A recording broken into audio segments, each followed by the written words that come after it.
السلام علیکم ورحمۃ اللہ وبرکاتہ۔ بسم اللہ الرحمن الرحیم۔ آج کا سوال یہ ہے کہ کسی سے کوئی کفریہ کلمات نکل جائے یا کچھ کفری کلمات کہہ دے تو اب کیا کرے اور کس طریقے سے توبہ و تجدید ایمان کرے، اس کا کیا طریقہ ہے۔ تو مختصر میں علماء کرام کے بارگاہ میں اس طریقے کے سوالات بہت سارے آتے رہتے ہیں اور سب نے اپنے اپنے طریقے سے بہت اچھے جوابات سے نوازا ہے۔ انہی کی کتابوں سے مطالعہ کر کے میں نے چند باتوں کو آج کے جواب میں بتانے کی کوشش کی ہے۔ تو دیکھیے، سمجھ لیں کسی سے کوئی کفریہ کلمات نکل جائے اور اس کو معلوم ہو گیا کہ میں نے یہ کفری کلمات کہہ دیے، تو ان کفری کلمات کو ذہن میں رکھ کر اور پروردگار کی بارگاہ میں سچے دل سے توبہ کرے اور عہد کرے کہ اس طریقے کے کلمات کبھی ہرگز میں اپنی زبان پر نہ لاؤں گا، اور اللہ تبارک و تعالیٰ کی بارگاہ میں روئے اور گڑ گڑائے اور پروردگار سے دعا کرے تو اللہ تبارک و تعالیٰ اس کی توبہ کو قبول فرمائے گا، اور وہی توبہ قبول فرمانے والا ہے۔ اللہ تبارک و تعالیٰ نے خود قرآن پاک میں فرمایا انہ هو التواب الرحیم۔ اور اسی طریقے کا ایک سوال حضور تاج الشریعہ علیہ رحمہ سے کیا گیا کہ تجدید ایمان و تجدید توبہ کا کیا طریقہ ہے، توبہ و تجدید ایمان کا کیا طریقہ ہے۔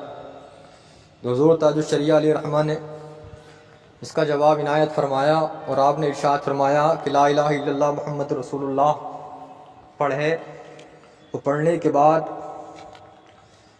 استغفار کرے، پھر برے خیالات سے اور برے عقیدوں سے اور کفری تحصیل سے، ہر برے کام سے تبری و بیزاری کا اظہار کرے۔ اور اس کے علاوہ اور بھی علماء کرام کی بارگاہ میں اس طریقے کے سوالات آئے تو انہوں نے اپنے اپنے طریقے سے بہت اچھے جواب دیے۔ جو میں نے جواب دیا سب اسی طریقے کے جوابات تھے۔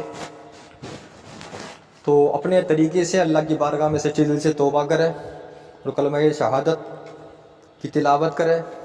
تلاوت کرنے کے بعد اللہ تبارک و تعالیٰ کی بارگاہ میں یہ عہد کرے کہ آگے سے اس طریقے کا میں کوئی جملہ نہ کہوں گا، اور کوئی خاص جملہ اس کی زبان سے نکلا ہو، اس کو یاد ہو کہ میں نے یہ کہا تھا، تو جملے کو زبان پر لا کر کہے کہ پروردگار اس طریقے کا جملہ میری زبان سے نکل گیا، میں تیری بارگاہ میں سچے دل سے توبہ کرتا ہوں، تو کلمہ طیبہ پڑھ لے۔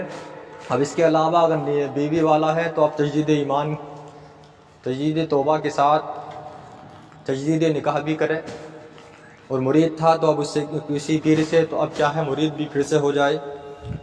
تو یاد رکھیں اس طریقے کے کوئی کلمات کوئی کہہ دے، معاذ اللہ بہت سارے لوگ جان بوجھ کر اس طریقے کے کلمات کہہ دیتے ہیں، تو یاد رکھیں کہ اس طریقے کے کلمات کوئی زبان پر لے آئے اور کہہ دے تو جتنے بھی نیک اعمال کیے ہوتے ہیں وہ تمام کے تمام برباد ہو جاتے ہیں، ختم ہو جاتے ہیں۔ تو اسی لیے علم دین کی حصول اور دینی تعلیم کا جاننا بہت ضروری ہے، تاکہ ہم کو معلوم ہو کہ کیا کفری کلمات ہیں، کیا غلط ہے، کیا صحیح ہے، کیا نہیں۔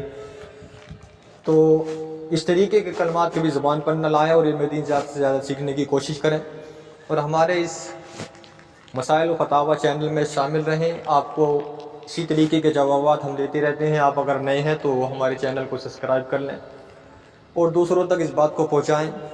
اللہ تبارک و تعالیٰ تمام کو علم دین سیکھنے سکھانے کی توفیق عطا فرمائے، اور ہم تمام کو اپنی گناہوں کی بار بار اللہ تبارک و تعالیٰ کی بارگاہ میں توبہ کرنے کی توفیق عطا فرمائے۔ آمین ثم آمین یا رب العالمین۔ السلام علیکم۔